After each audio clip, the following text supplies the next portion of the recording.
আসন্ন প্রেসিডেন্ট নির্বাচনের আগেই লাতিন আমেরিকার দেশ বলিভিয়ায় দেখা দিয়েছে রাজনৈতিক বিভাজন। এ অবস্থায় স্থানীয় সময় বুধবার দেশটির রাজধানী লা পাজের কেন্দ্রীয় চত্বর ও রাষ্ট্রপতির বাসভবনের সামনে অবস্থান নেয় সেনাবাহিনীর বেশ কয়েকটি দল। তারা সম্পূর্ণ সামরিক সজ্জায় সজ্জিত এবং তাদের সঙ্গে সাঁজোয়া যানও আছে।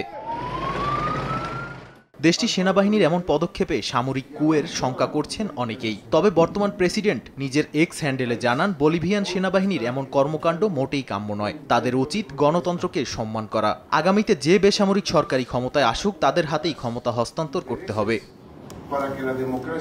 এদিকে সেনাবাহিনীর এ কাজের পেছনে সেনাপ্রধান জুনিগার হাত রয়েছে বলে দাবি করেন বলিভিয়ার সাবেক প্রেসিডেন্ট ইভা মোরালেস। তিনি শহর ও গ্রামের সব মানুষকে সামরিক কুয়ের বিরুদ্ধে প্রতিরোধ গড়ে তোলার আহ্বান জানিয়েছেন। এছাড়া সারা দেশে অনির্দিষ্টকালের জন্য ধর্মঘট ও সড়ক অবরোধের ঘোষণা দেন তিনি।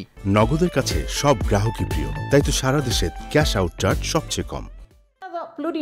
অন্যদিকে এক বিবৃতিতে দেশের গণতন্ত্র ও নিরাপত্তার স্বার্থে আন্তর্জাতিক সম্প্রদায়ের সামনে সেনাবাহিনীর এমন অপেশাদার কর্মকাণ্ডের তীব্র নিন্দা জানান দেশটির পররাষ্ট্রমন্ত্রী সিলিন্ডা সসা লুন্ডা। তিনি বলিভিয়ার জনগণের গণতান্ত্রিক মূল্যবোধকে সম্মান করার এবং বর্তমান লুইস সরকারকে সমর্থন জানাতে আন্তর্জাতিক সম্প্রদায়ের প্রতি আহ্বান জানান।